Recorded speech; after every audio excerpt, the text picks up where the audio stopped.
Hey folks, welcome to the Smoking Tire Podcast. Today's episode is brought to you by Off the Record. You know who needs Off the Record? This guy. I got popped in Northern California last week for allegedly speeding. It was allegedly, of course, because it's bullshit if you ask me. I wasn't speeding. I was obeying the letter of the law. And you know who's going to prove it? Off the Record. I sent my ticket over to them. It was so easy. I just went to offtherecord.com/TST. You can also download the Off the Record app and use code TST10. Scanned my ticket, uploaded it, copied some information from the ticket, the date that the court date is, the type of violation, the court that they want me to appear in. Copied that in to make sure it went right and paid a small retainer fee off the record. Boom, they assigned me with an attorney. That attorney also wrote me an email just now to confirm some of the information I put on there, and they're taking care of it. I don't have to do anything else. And Off the Record estimated my success rate in getting those points off my record at 93%. So I will keep you guys posted how that goes. But other people have had the same exact experience. They hit me up all the time saying Off the Record saved their backsides. So don't plead guilty to a ticket ever. Don't just pay the fine and hope it goes away. It won't. That insurance surcharge, those court costs, they'll follow you around for a while. And that stuff can snowball and really mess up your life. So, offtherecord.com/TST or code TST10 on the Off the Record app. Do it if you get a ticket, and you will be good to go. All right, folks, today it's a crew show. Zach and I are in studio. I'm talking about my loathing of electric bro trucks. I give a review of the BAC Mono. We talk about the Porsche GT3R Rennsport edition. Cover the Dollop podcast, Elon Musk two-parter. And we found a sailboat, a racing sailboat, for a shockingly low price. Plus, we've got some great Patreon questions to go through today. It is a crew show. It's the Smoking Tire Podcast. Hello, everybody. Welcome to a crew show. You might notice I'm wearing a sweater today, which means it's October officially. Starting to get... Feels like it. Starting to get a little chilly over here in the Los Angeles. But at least I can fit into this sweatshirt now, which is not what I could do. Whatever that sweater was last night was like real, I had a 2020 sweater. Touchy-feely. It was nice. I had a 2020 sweater yesterday. Yeah, I hadn't been able to wear that one in a while. So I like that I'm going back to the oldies, but the highlights from 2020 in the closet. That's great. Last night, Italian dinner did not contribute positively to that. No. But, god damn, is there bread good there? It's so good. It's fucking good at that place, I haven't eaten so little protein in a while, but it's like bread, pasta. Yeah. I got home. I didn't feel good this morning. I didn't either. I had much more bread than I would have normally had, but it was fucking dank. I feel like that was it was an occasion though. Like, all right, let's have drinks. It's like, all right, do this once a month or once every 6 months. Drinks and bread. Drinks and basically bread. What happened there. Yeah. The other night when I went to fucking Coldplay, I didn't eat dinner. I had to be over there at 5 o'clock, and like the Rose Bowl is such a shit show that like you'd have to wait an hour to get fucking chicken tenders or something, you know. And we had we were on the floor, standing room. Oh. So like if I left to go get food, like I'd have never found my fucking friends again. You know, it's not like we had a seat to go back to or something. And so when I got home from the show at like 12:45 a.m. and I literally ate an entire package of Boar's Head prosciutto, which is not actually much in terms of like weight. It's not. You know, it's probably 2 ounces or something of meat, but it felt like a whole fucking meal, just raw dogging prosciutto. Felt like Tony Soprano angry about something. Did you start checking out of the concert because you were so hungry at some point? I wouldn't make it. No, I started checking out because I was in physical pain because we had this massive car show. So I was up at 5 a.m. to go to South Bay because we had a Breckie Car Club meet, which was really fun. I took no pictures because the Breckie guys had professional photographers, and I was like selling and hosting, whatever. But I'm standing in a parking lot from 5 a.m. to 2 p.m. you know, fine, no problem. That's what the job is. But I went home at 2 p.m., laid down for an hour. They ran out of food, so I ordered a salad. I was proud of myself. I Uber Eats the salad, went home, laid down for an hour, worked out with my fucking trainer from 3 to 4, showered, got on my scooter, rode to Pasadena, got there at 6, and then was standing from 6 until 12:15. Oh, I couldn't do that. I was in so much knee pain, back pain. Yeah. Like my body was just like disintegrating, and then I didn't eat dinner, so I was just disintegrating. And I knew the line for the bathrooms at the Rose Bowl was also so fucked up. So I was like, I planned for this. Like I chugged a LaCroix before I left my house, and then I was like, nothing to drink after that. So there's guys like coming down the lines trying to sell beers and waters, and I was like, don't do it. You don't want to have to piss and be in this line. That's true. And so. Like, and again, we're talking about a car show and a concert. I'm not talking about slinging a sledgehammer in a fucking mine or something. And my sympathies to fit people's bodies who do that for a living. But like standing on concrete for 11 hours in a day is like gnarly on your body. I think standing. For me, it's harder because I'm just not moving. My lower back gets like compacted. The concert's harder. Like at least at the car show, like you're walking around, like you're moving. Just kind of like standing still in a concert is really, really tough on your body. Totally. Yeah, there's a reason I don't do floor seats anymore. Yeah.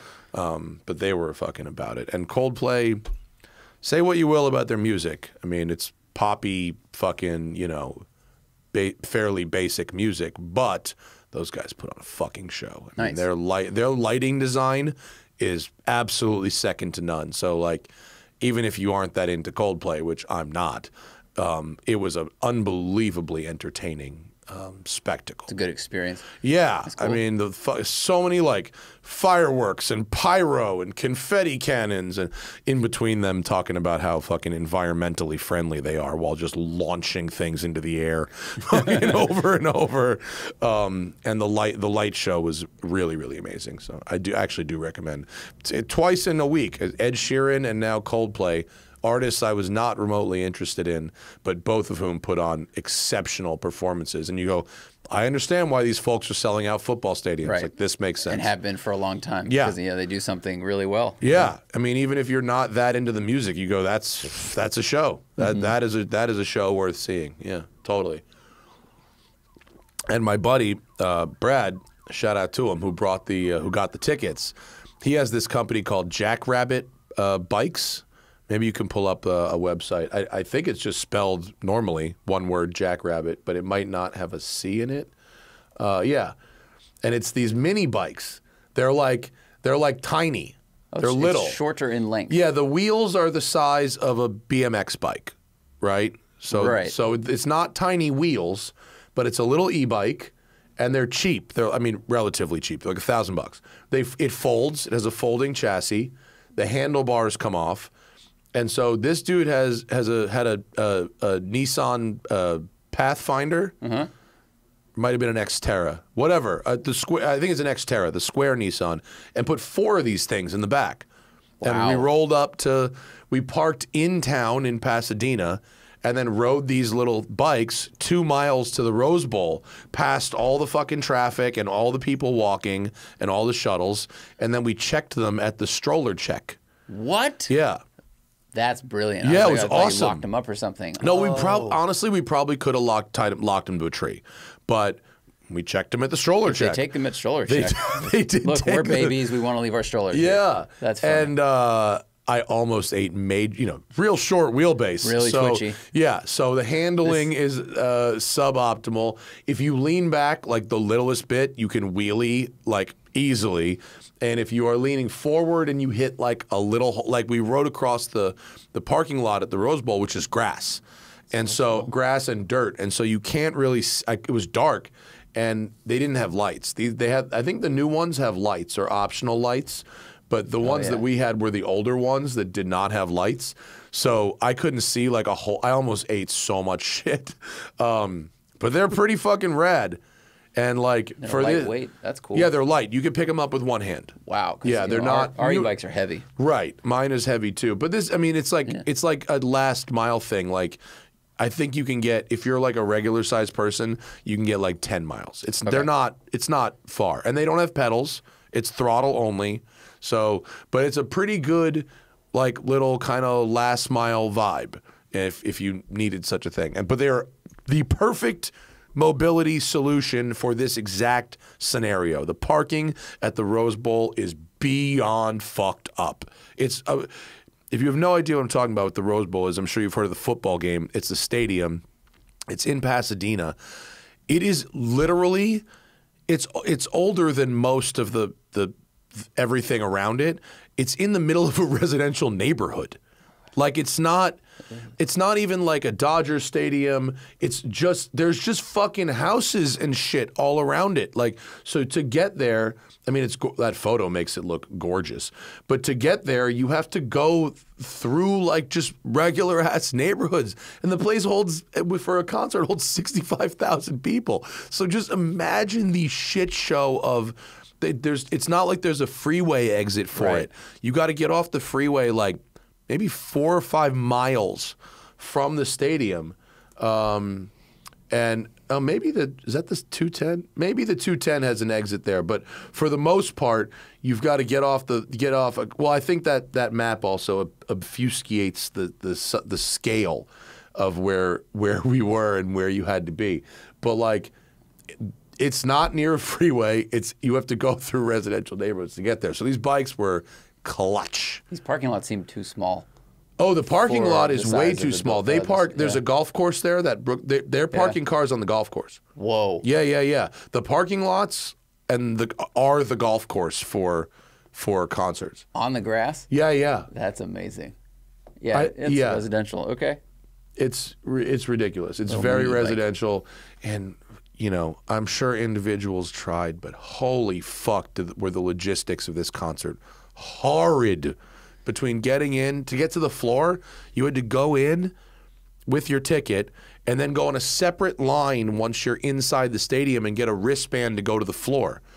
There's probably 10,000 people on the floor. It's the whole football field, right? So it's probably 10,000 people on the floor, something like that. There were 2 tents with 2 people each doing the wristband. Doing wristbands. So each one's doing 2,500 people. I mean, we stood in line for an hour once we were inside the stadium. It was fucking insane.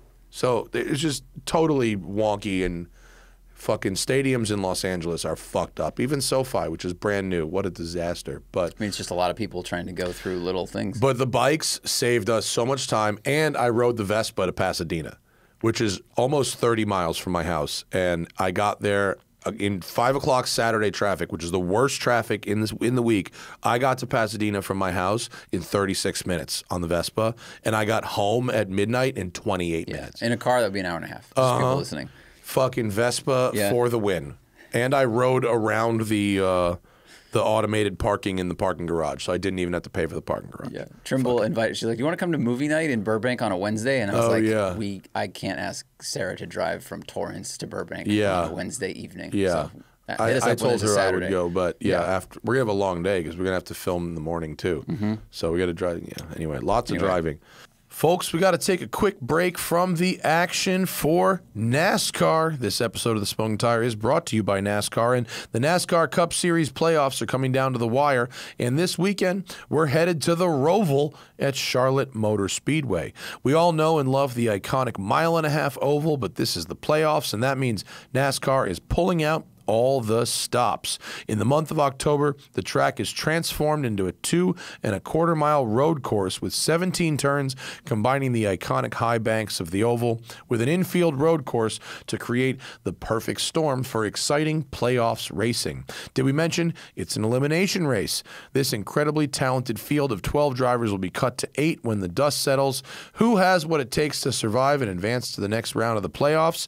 So invite your friends and family over for a day of epic NASCAR playoff racing. You won't regret it. Tune in to watch the NASCAR Series Cup Playoffs Elimination Race presented by Xfinity at the Charlotte ROVAL Sunday, October 8th at 3 p.m. Eastern. And we're also brought to you today by Game Time. You know, I was just on this very show talking about how annoying getting to the Rose Bowl was, getting in and out of that stadium. But you know what wasn't annoying? Getting the tickets. Game Time is here, and you shouldn't have to worry when you're buying tickets to your next big event. Whether it's a sporting event, a concert, comedy, theater, or whatever near you, Game Time is here. They've got killer last-minute deals, all-in prices, the view from your seat, imagery, and their best price guarantee. Game Time takes the guesswork out of buying tickets. We got concerts and sports happening all fall in LA, and with the flash deals and the zone deals, it's easy to find and buy tickets for any kind of event you want to check it out. Game Time is the only ticketing app that gives you complete peace of mind with your purchase because you can see the view from your seat before you buy, so you know exactly what to expect when you arrive. The all-in prices show your total up front, so you know you're getting a great deal without hidden fees, and you can buy tickets in just seconds with 2 taps, right? Game Time has deals on tickets right up until the start of the event and even an hour after it starts. It's the place to find last-minute seats. Take the guesswork out of buying tickets with Game Time. Download the Game Time app, create an account, and use code SMOKINGTIRE for $20 off your first purchase. Terms do apply. Again, create an account and redeem code SMOKINGTIRE, SMOKINGTIRE, for $20 off your first purchase. Download Game Time today. Last-minute tickets, lowest price guaranteed. Now, back to the show. Driving in this city fucking blows. It's really frustrating. Yeah, it's such like the trade-off that we have for our canyons and the places we can film versus just driving around here. Yeah. Driving around here fucking sucks. It's terrible. It really is. Yeah. Scooters help a lot. Let's see. A couple things I got to talk about today. One is a fucking Twitter firestorm I ignited based on my hatred of EV bro trucks. Because now look up this thing that's the Rivian Nirvana. Have you seen this thing? Is that the green thing? It's the green thing, with right? Apocalypse Nirvana. They had so this fucking thing. So first off, you gotta love how much time someone spent rearranging the letters of Rivian to make another word, right? I did not notice that. Oh, you didn't? So, no. Oh, this comes from actually, when they turned the Ram Power Wagon into War Wagon, which they I actually rearranged think is that. more clever. Right. I think I saw these pictures going around last week, but I didn't notice the name of it. I just started looking at the green rhino, calling it the Nirvana. So okay. So it's rearranged Rivian letters. So you got to wonder how much time someone spent with a fucking sheet of paper trying to rearrange letters. Why wouldn't you just name it anything you want? I guess. Well, maybe because you can reuse the factory badging but, letters. They're clearly not saving money. This is probably an expensive retrofit. Definitely, yeah. But like, remember how good the Rivian was off-road when we drove it off-road? Mm-hmm. How much better do you think this could possibly make it? Well, it depends. Like, I don't know if they changed. It looks taller than the Rivian, but it also could just be in the high. It could be in the high position. It has, chunky tires, which the Rivian we drove came on like road tires. But they have an off-road, a more off-road ready tire option, and you can get off-road tires for them. Johnny put like some off-roady tires, but like to me, like let's see, they don't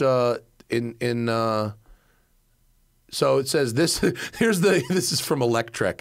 Here's the press release. This is very funny.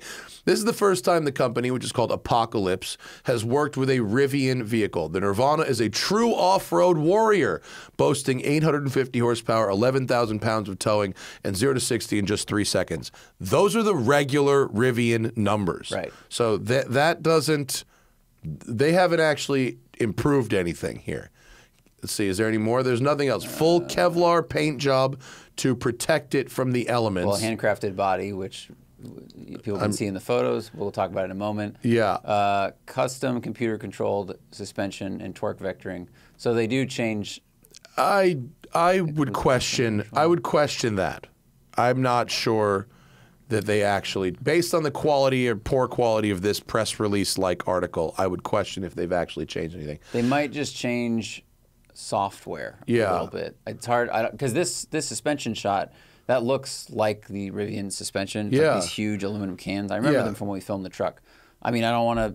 Maybe they changed the hardware, but they also could just adjust. So also one thing they do is they make it substantially less aerodynamic. Oh, a lot less. And the Rivian is very slippery. Right. I think it's like 0.31 if I remember correctly. Yeah. So really they make it way less aerodynamic. They give it way more rolling weight. The wheels and tires are much wider and much heavier, and they are almost certainly and skid plates. So they're adding weight. The Kevlar paint on this body, the body kit, it's 3 inches wide. Go back there. I'll go up. It's 3 inches wider than a regular R1T, 12 inches wider.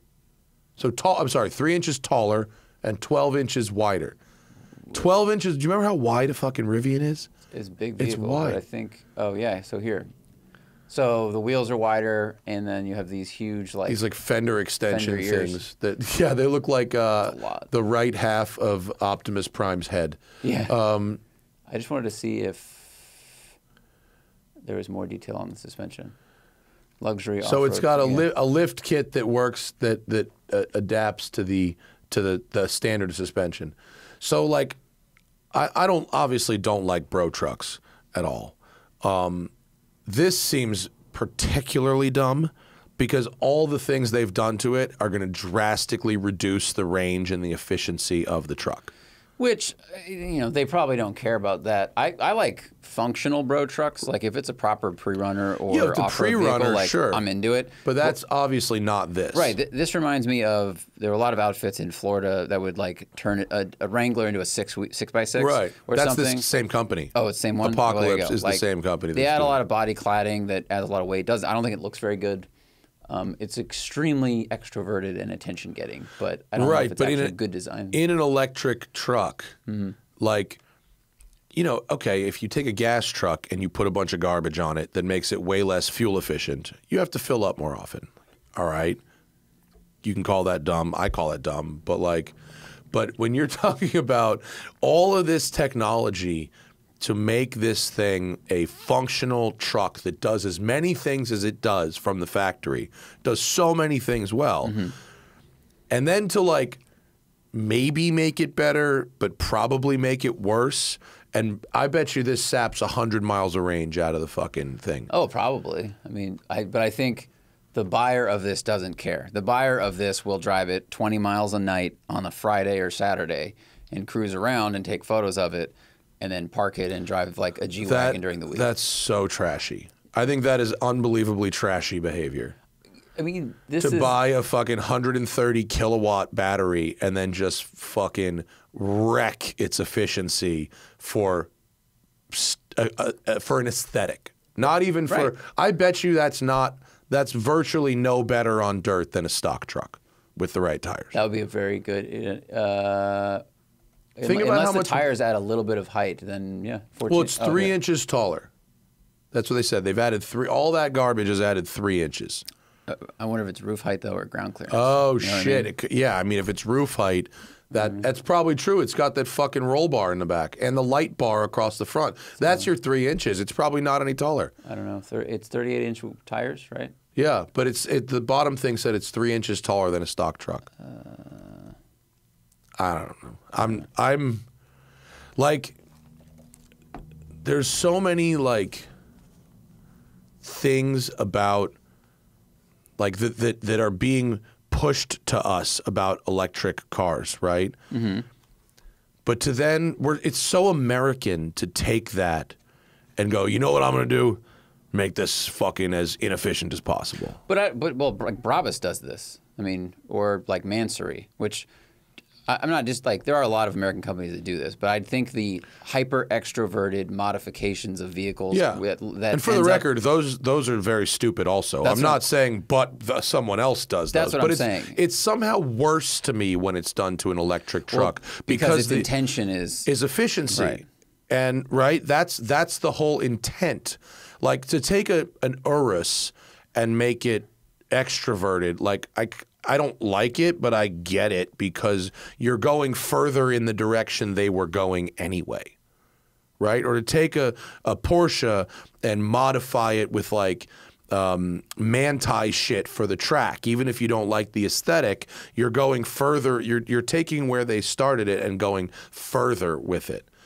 Like if to take something that is meant, and by the way, I bet Rivian hates this. They're all pitching their fucking door unlocking button is the sound of a bird chirping and teaching gardening classes at their showrooms. And then these guys are doing, and it's all about tread lightly and this and that. And you know, granola crunchy shit. And these guys are like, you know what? I got room for my fucking guns in there as I run over some fucking Mexicans at the border in this thing.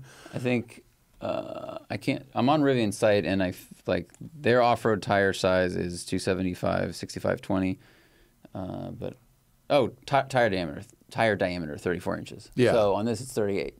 It's gonna be a much heavier tire. Oh yeah, but I'm just not surprised. Like these outfits, like they grab a car, they do this, and they sell like I don't know whatever number of them, and then they depreciate, and they're never elevating, no pun intended, the vehicle from its original ability. Like Wrangler. Make a Wrangler into like a fake-ish weird 6x6. Yeah. It's not better on the trails than it was before. It's not nimbler. It's not going to go more places probably, but it will get more attention. That's all this is. I know. It's just I was surprised when all I did was I shared this and I said the broification of electric trucks stinks. That's not a controversial take, but there was so many people that defended this, and a bunch of people that did a lot of whataboutisms. Well, what about this? Well, what about this? Well, what about? And I wasn't saying that those things don't stink, but like,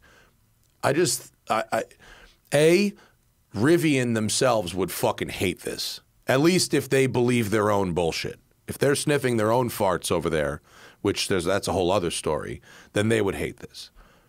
Right? Yeah. I mean, this obviously is not in line with what they set out to do. And like, but it's not in line with anything about EVs. Like there's arguments that like, oh, you have to do stuff like this if you want to convince these people that EVs are cool. It's like I don't need to convince these people that EVs are cool. I need to put fucking places to charge, in places where people who already want an EV can't have one. Let's do that. Like give the people who already want an EV a way to charge it reliably, and fuck the people. I don't need to sell EVs on fucking brodozer crowd. Let them fuck, like, and I certainly don't need to do it by having a brodozer EV. I feel like this is worse than brodozing. I feel like this is a subset. This is worse than like, tech brodozing. I just feel like this is even an offshoot. This is 6x6 Florida modifications with Rhino liner. It's just like super trashy garbage. Yeah. But like, I don't know why someone would defend this thing. We'll see how many they sell. That would be interesting. It can't be a lot. It'd be 4. And by the way, this company's like, I don't think they're 6x6s, I think they're 6x4s. I think they're using pass-through axles. Maybe, and I mean that again. It's like very few. Oh, who did it? We read it. Very few people build actual 6x6. Yeah, a lot of them are the pass-through axle. Yeah. Right. It was very. There's like one guy in Texas who can actually build, and everyone, including like Hennessy, outsources to them. Right. And if you don't buy his axle, it's probably just a roller. Probably just a roller. Yeah. Yeah. But like, I mean, I rolled my eyes at Rivian's fucking smelling their own farts a year ago when we drove the truck. I mean, I think it's insane. It's ridiculous that they have an 850 horsepower truck and this gigantic battery, and they're over here with like, oh, our truck is avocado green, and the fucking sound of the door lock is the bird chirping, and we recorded this thing at it's Apocalypse is the name of the thing. That's why.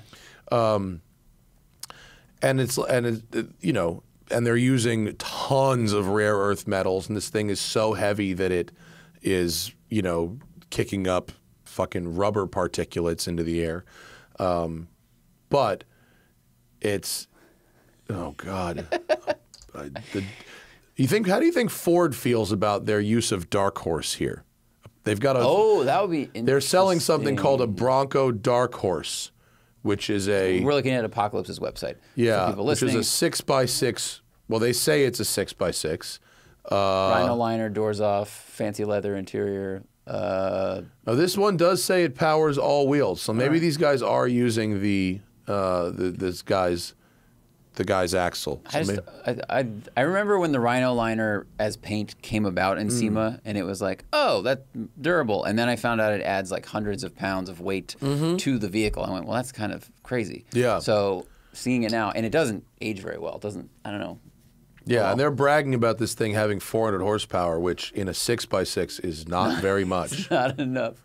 Yeah. But that's what you get out of the Bronco engine.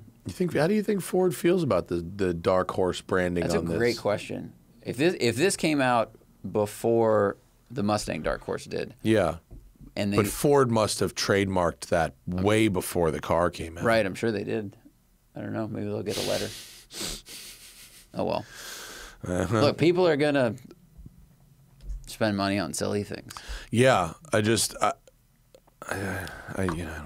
I don't know. I don't think all electric cars need to be not cool, but like to modify an electric truck in a way that makes it so much less efficient for such an aesthetic only gain.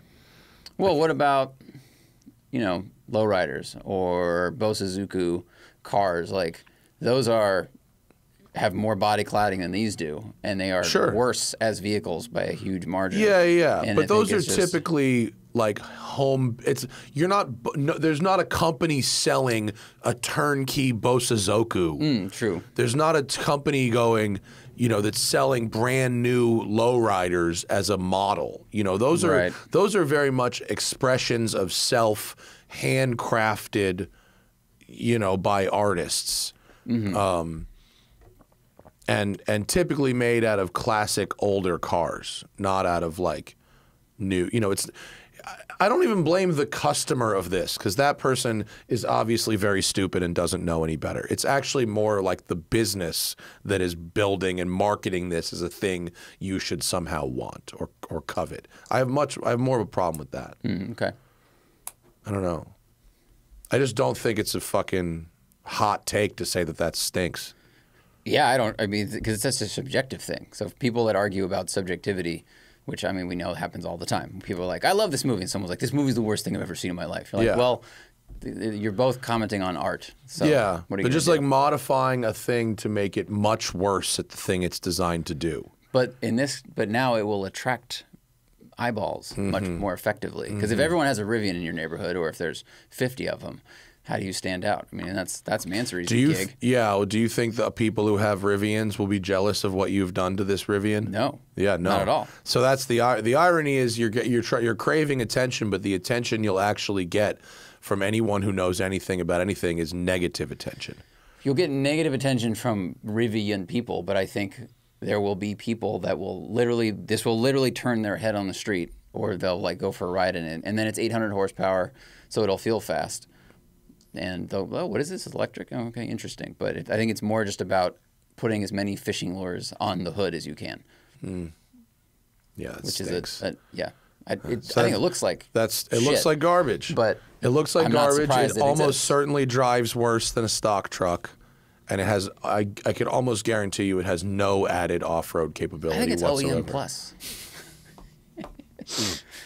Not the range. The range is OEM minus. That's a good car to market. Efficiency is definitely OEM minus. Like Game of Thrones Return, because to me the thing looks like a dragon. The whole green thing, it looks like a dragon. You could put How to Train Your Dragon 4 on it and drive it around. Right. It's awful.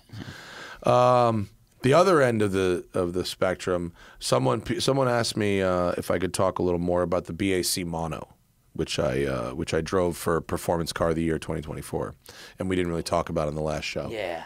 There are photos of it on the gram. This is the new Mono. This thing is insane. Yeah, so there was the first gen Mono that came out in like 2015 maybe. Mm-hmm. That evolved into the Mono R. And then this is the new Mono, which is not an R, but takes a lot of things from the R turns the power down just a little bit from the R, and this is the 2023 or 2024 mono that just came out. If you've never heard of this thing, it is basically a single-seat race car that is street legal in some places. It's definitely state by state. Not sure about California. They said they're working on it. It has a Mountoon 2.5-liter 4-cylinder engine that is bolted directly to the chassis with no mounts or bushings. Whoa. It has a Hewland 6-speed sequential gearbox out of a Formula 3 race car, straight cut gears. All of the controls are on the steering wheel. It has a racing steering wheel. There's a picture of on the gram. If you go down the left, there's the steering wheel. It's got all the controls on the wheel. Whoa. And the wheel's not plugged in. My laptop charger just happens to be sitting next to it. It looks like it's plugged in charging, but it's not. But that's the key. So you just take that with you, and the car can't be driven anywhere without that, obviously. But all of the not all of the ECU, but like a lot of the electronics and stuff are in the steering wheel. It weighs 1,227 pounds dry, and it's under 1,400 pounds wet. Yeah, because it can't hold that much oil. So I fuck up the power to weight ratio of this car. Yeah, but it's still it's insane. What's the power again? It's 315 horsepower. It's still aggressive. Yeah, the R is 345 horsepower and revs to 9. So this is basically the R engine, but they cut the red line at 8. Okay. Instead of 9. So it's, I don't know that, wait, the torque is 243 pound-feet. It has Öhlins inboard suspension. Cantilevered, obviously.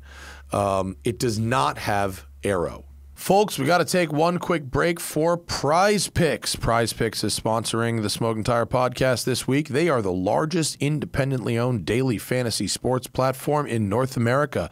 It's the easiest and most exciting way to play daily fantasy sports. It's just you against the numbers. Instead of battling thousands of other players, including pros and sharks, you pick more than or less than on 2 through 6 player stat projections and watch the winnings roll in.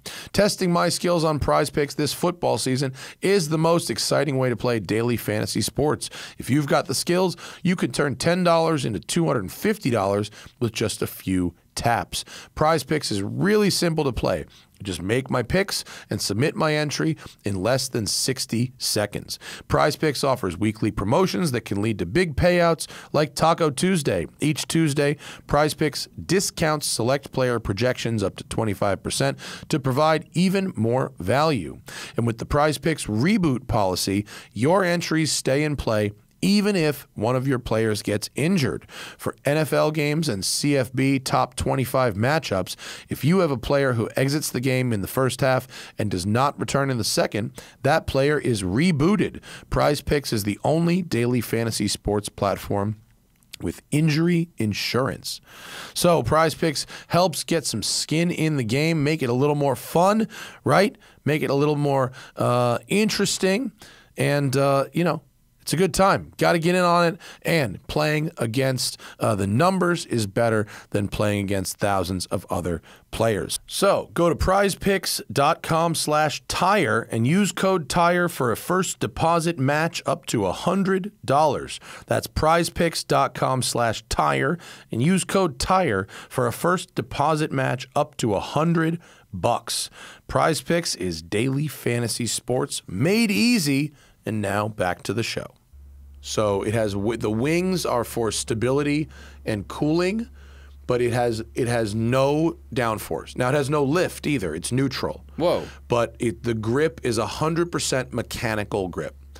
No downforce. No downforce. Whoa. It's not a downforce car. It's a grip. It's not even a little bit of downforce car. Wow. No. It's totally neutral. And the wing is not adjustable in the back. It's fixed. So it's actually very interesting because it has this Pirelli Trofeo R tire, but it's not off the rack. The off the rack tire, they were telling me, is designed for 1,500 kilos. So like a 3,200-pound car. So like your typical McLaren or Ferrari or GT3 or something like that, right? But this car is so light that it's not even possible to get heat into that tire. So he's like, you try a regular tire on this car and it's like driving on fucking skateboard wheels or something. So they have a special tire that is designed for the light weight of this car. And even then, you have to get a bunch of, like on the track, you probably have to do 3 or 4 laps to get enough heat in it to actually like start to go. Wow. No ABS. For me, let's just say not comfortable. And it's actually not because I'm fat. It's the width of my shoulders. So I really could only turn the wheel about 90 degrees either way. How much does that wheel turn if you... That's enough. Okay. I mean, you could probably go 180 either way is lock to lock. Okay. But like I had to do some 3-point turns for some photography, and that was hard. Very, very hard. If they made they make a custom seat for you. If you buy the car, they mold the seat to you, they mold the wheel. But like what I would need is like an extra 1.5 inches per side on the shoulders. Okay. That's how I could fit. It wasn't that I was too fat, and it wasn't that I was too tall. In fact, your feet, you're basically lying down. It's like an F1 car, right? Yeah, and so at first you have the tendency to want to sit up like this. And then once you get more comfortable, you actually start to lean back more, and it gets like better. Whoa. I'm trying to find... It's obviously it's insanely fast. I don't even know the lap time. Jethro Bovington ran our lap times for P. Cody, so I didn't even ask. I don't even know what the lap time was of this compared to the other super sports cars that we had. But it was really intimidating to drive at first. And I didn't really like it that much on the track. I'm not that into single-seaters, open wheels. I need to be able to move freely in the car to be comfortable to go fast. But I loved it on the street for 45 minutes. On the street, it was bananas. And the view forward, not only with no windshield, but over that bodywork, which is stunning. And then you have these humps over the wheels. It's such a cool looking thing. You just have this unbelievable panoramic view of the world. Yeah. And it was super, super fun. But it's... Do you wish you'd worn a helmet because of your exposure to the bees and So the reason... official position, you should wear a helmet. I mean, it's dangerous to not wear a helmet. But having said that, I only brought my open face helmet to this event. So I was making videos. You need open face helmet, and you just can't make good videos in a closed face helmet. You just can't. So I only had my open face helmet, and when it came time to drive on the street, having an open face helmet in this car sucks because the air goes under it and wants to like pull it off your head, and also, as you can see with an open face helmet, it doesn't offer any of the impact protection from a rock or anything like that anyway. Right. I wasn't going to roll the thing. It wasn't about that. So when I drove it on the street, I didn't wear a helmet because I wanted the full effect. I don't recommend that. I don't know what the fucking law is, but I just wanted to try it. And the helmet I was wearing wouldn't have helped me in this situation at all. Mm-hmm. So I kept my distance from the cars in front of me. We were on the highway for like maybe 5 minutes, and then we went off some amazing back road up north of Santa Rosa. And I kept my distance from the cars in front of me. And if I owned one, I'd wear a full face helmet for sure. And you should too. But like to have that experience real quick, for a little bit, I wanted the full immersion of not wearing a helmet, so I didn't. And I risked whatever risk I took. But right. But it's pretty extraordinary. It's very challenging to drive. The throttle is really sensitive. It's a race car, so it doesn't want to be feathered. It's on or off, and the straight cut gears, you can get into that where it sort of cycles. Mm-hmm. And you got to either lift off or go flat to get it out of that cycle. Right. Which I was kind of like, could you make one that's like got synchros maybe for like a street car? Because that would be really sweet. Like everything else about the chassis and all that is amazing, but like I don't want to drive a straight cut gearbox on the street. Like that's just not. Is it paddle shifted? Yeah. Is it? Okay. It's paddles. It has a clutch pedal, and if you shift above 2,500 RPM, you don't need the clutch. So you just use the clutch to take off. But in the 3 lower gears on the street, it changes gear smoother if you use the clutch. So like I found myself on the track, you know, I used the clutch to get going, and then it was left foot brake, right foot gas, you know, deep brake, deep gas, you know, and it rev matches on its own, obviously. Although when you downshift to second, if you're not braking hard enough, it grabs second hard enough that it'll lock the rears for a second, which is fucking scary when it first does it. Yeah. And so on the street, when I would go down to second, I would heel toe and use the clutch with the paddle, and it would go a little smoother into second. Does it have a light flywheel and stuff? So that crazy light, yeah, crazy light. I don't even know if it like blips on the downshifts. Like it might just fucking hit the gear for all I know. Like, but the first 3 gears I was using the clutch on the street, and then when I got to 4th and 5th, I would stop using the clutch. But it's like. It's driving. I mean, you're focusing on every single thing. You're looking way far ahead, and the ride is excellent, as you might imagine. It's light, and you're sitting right in the center of mass of the car, and so it doesn't have a particularly stiff ride, and the steering is insanely sharp, and you know you can find yourself going so far beyond the speed limit so fast. I bet. It looks exciting. It's a crazy experience. I love the design of it. And I pull this picture up because this shows your shoulders to go way back. Like it's just the monocoque. That's what's in the way. You know. So right? it's not a carbon monocoque. Or whatever it's the actually, body is. In the way. There's they could probably make one for you that had a bit of a wider shoulder somehow. I'm not sure how. But so it's not a monocoque though. Was it no, space it's frame? not a carbon monocoque. It's a tube frame with carbon body panels. But the build quality is really exceptional. It's beautifully made. It's $380,000. It's really expensive. Whoa.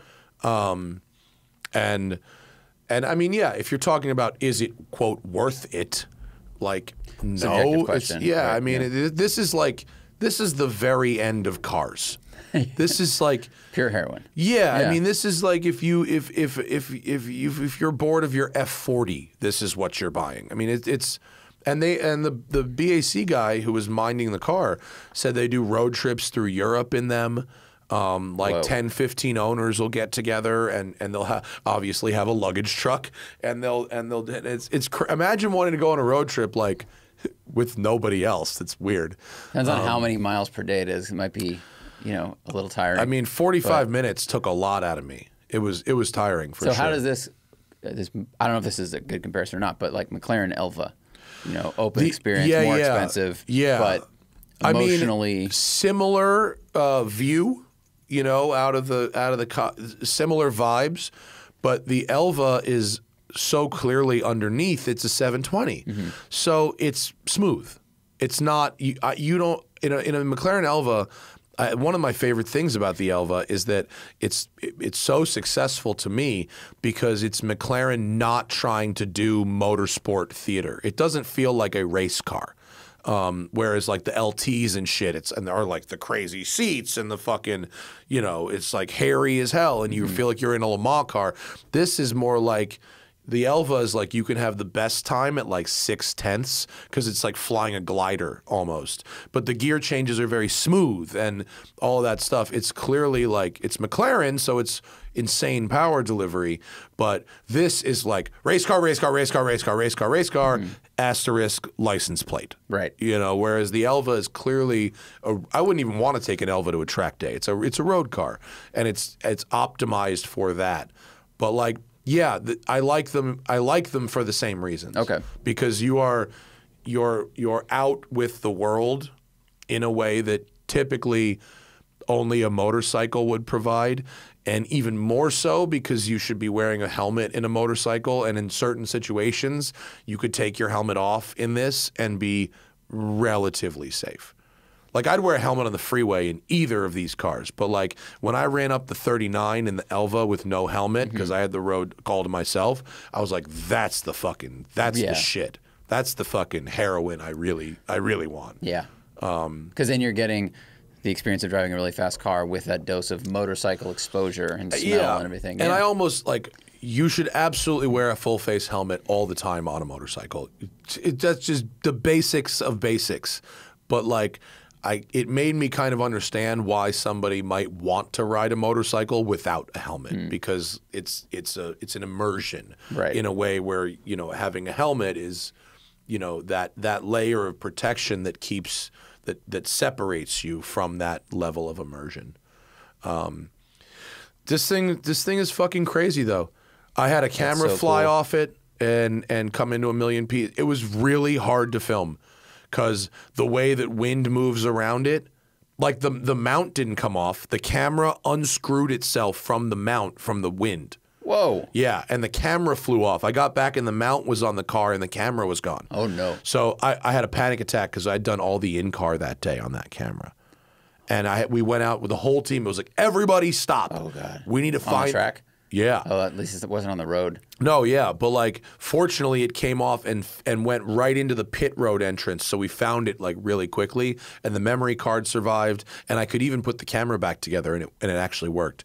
The battery door was broken, but Huck had spares. Yeah. So so the camera went back to work the next day, but I had that camera come off and another camera just instantly, as tight as I cranked it down, just the wind just blew it down, insanely hard to film. But I'm not even suggesting somebody should buy one of these. I mean, if you either know you want one or you're like, nah.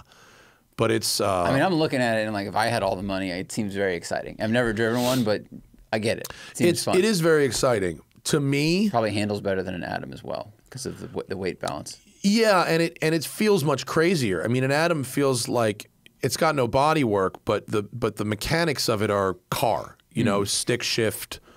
You know, regular seats. I mean, it's a crazy car and it's ragged as shit. But this is the handling is amazing. It's very predictable. It's not squirrely or weird.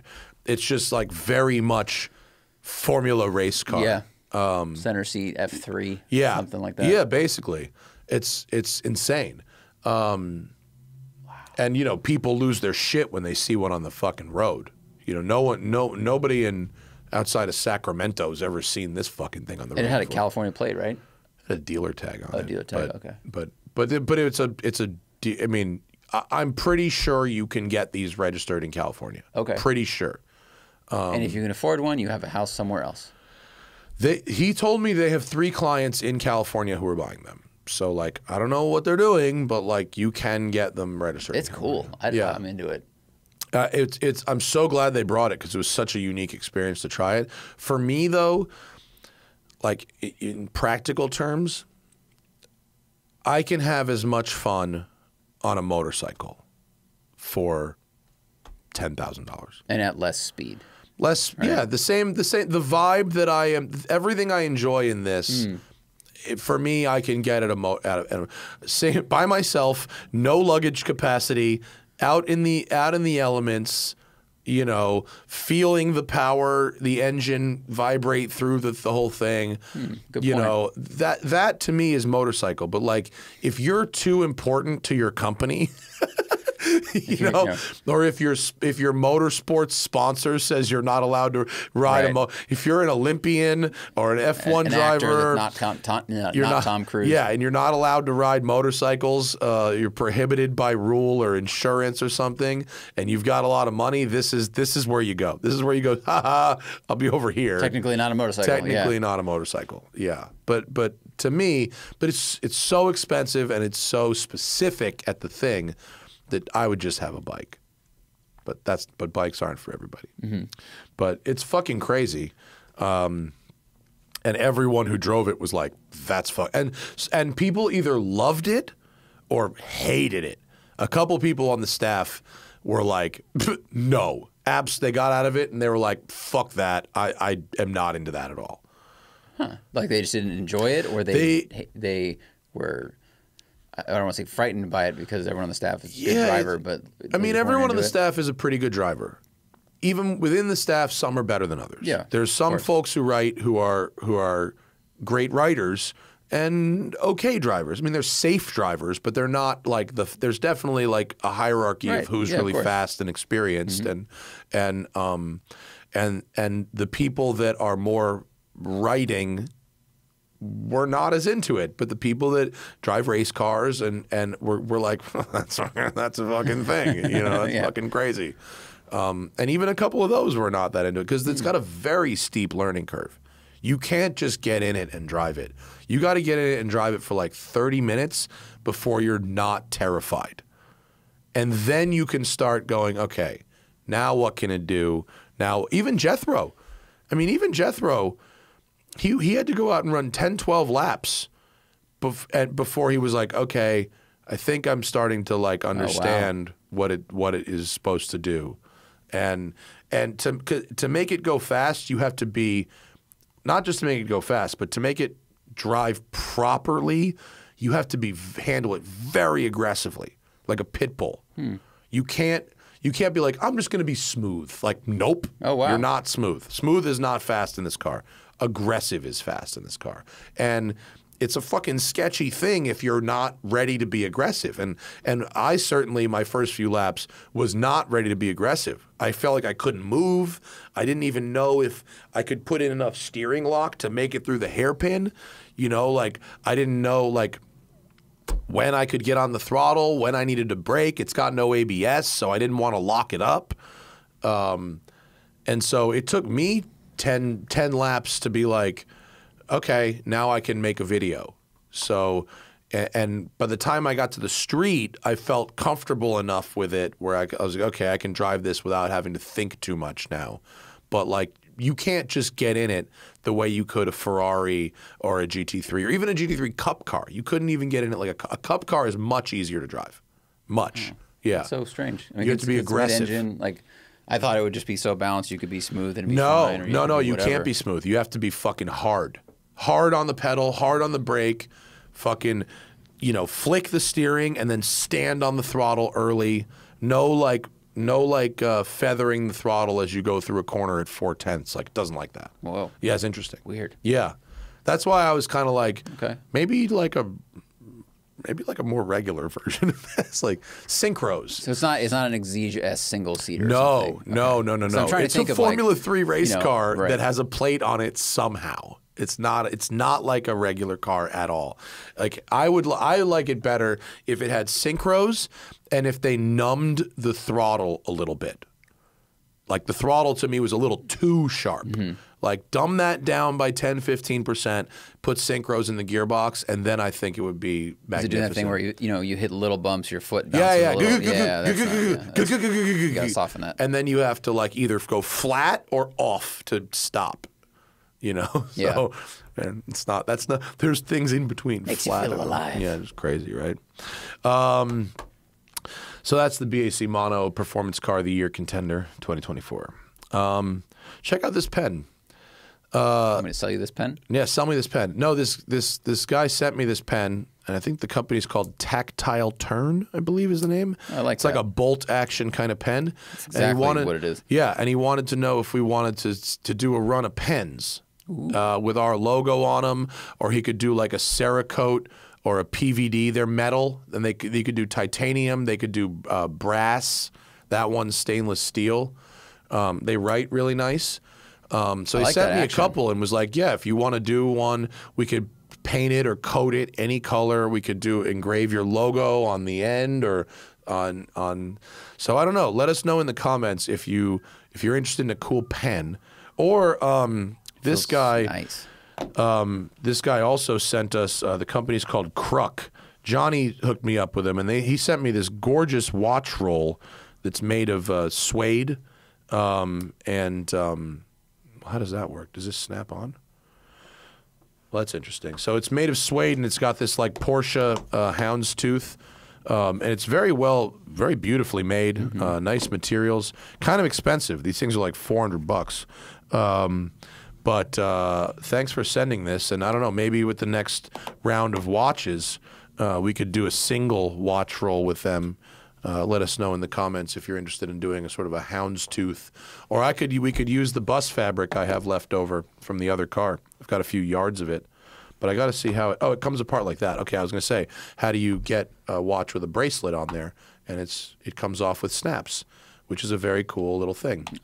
I like. Ooh, it's very satisfying to snap that together. Tactile. Now I'm into that. And this. Okay, I like that. Yeah, combine that with the pen. We got a whole fucking everyday carry. So shout out to Kruk and shout out to Tactile Turn. And let me know if you want us to do collabs with a watch roll company, or if you want a TST pen. I'm sure watch people, car people, eventually the next stop down the rabbit hole is pens. Probably. Yeah, a pen is a nice thing. I mean, we use them a lot. I guess depends on I have a lot of pens I like for different reasons, and I put probably more thought into which pen I'm going to take that day than I probably should. Did you listen to the Elon Musk Dollop yet? No, someone asked a question about it. I didn't even know it came out. So Episode 600. It's a 2-parter, and I mean, it's worth listening to. Did you learn anything new from it? New? I would not say that I learned anything new. But what I would say is it's a lot of the stuff that I haven't necessarily thought about in a while put together into one place. I did contribute to it. You had a rage boner all day. I did, yeah. I listened on the flight. I did contribute to it. Last year, I taught Dave Anthony on Twitter how EPA testing for EVs works, the different methodologies, which he actually brought to that show. Oh, okay. He didn't drop my name, but he was like, yeah, a car expert taught me how this. And I was like, I'm that car expert. So, you know, Elon Musk had a very shitty childhood in a lot of ways, but I don't think that forgives his behavior as an adult. And if you don't want to read the fucking the Isaacson book or the Ashley Vance book, or it's a podcast and it's funny, obviously, and depressing, because someone that is a terrible narcissist and absolutely hates public transportation and is really, really trying to dismantle public transportation in a lot of ways to make money. And because of his personal distaste for public transportation, for the mere existence of it, it's very depressing. But it's worth listening to. It sums up a lot of the Dollop could be called funny but depressing. Yeah, yeah. And it's always very funny and educational. Yeah, but oftentimes. But it's fucking two. It's two parts. 2 parts. Mm-hmm. It's 4 hours on Elon Musk, and they don't even mention the full self-driving scam.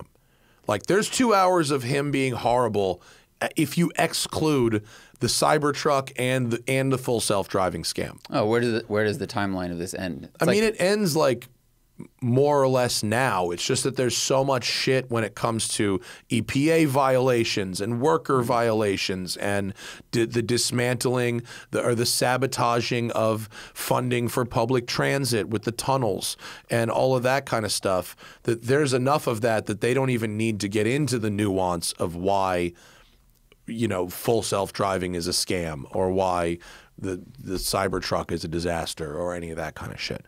And definitely I saw Dave Anthony raging on Twitter, and he was like, if you listen to 4 hours about how much of a sociopath someone is and your response is, but what about this? It's like, you're kind of missing the point. Like, yeah, I wasn't even mad. Like, the full self-driving, if you're not really knowledgeable, that's a whole other thing. And Dave and Gareth are not like car people per se. They're not.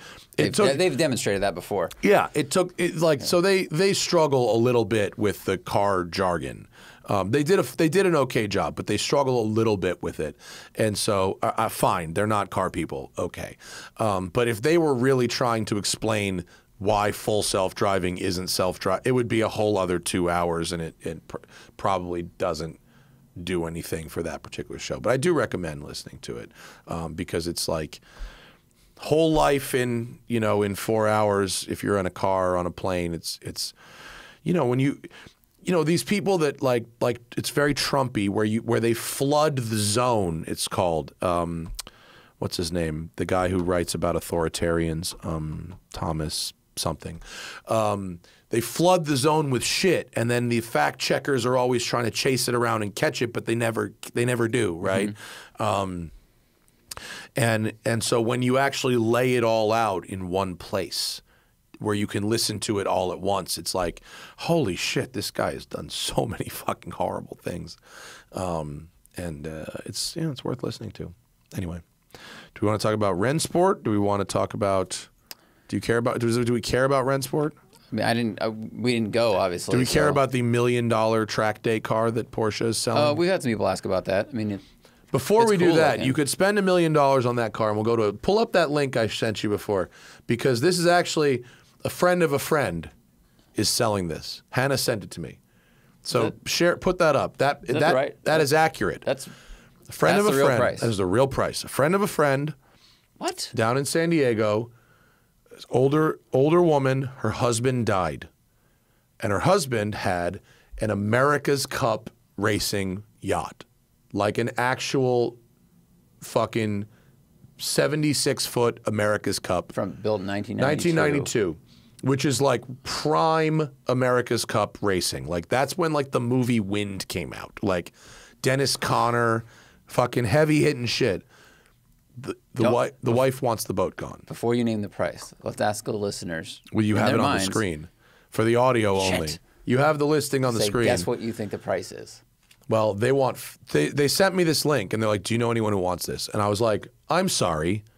Did you say $5,000 for a 76-foot racing yacht?"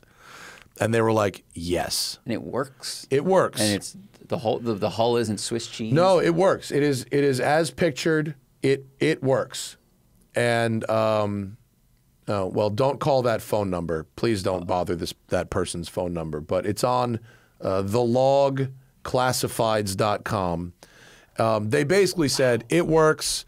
But the wife does not want it, and it takes like 10 people to sail it, and it's really expensive to maintain. So this is not a cruising yacht. It's not a luxury yacht. It's a race yacht. Okay. It's like a race car. It's like saying Indy car. Right. 1992 Indy car. Right. 20 grand. But it's 76 feet long, so you have to keep it somewhere.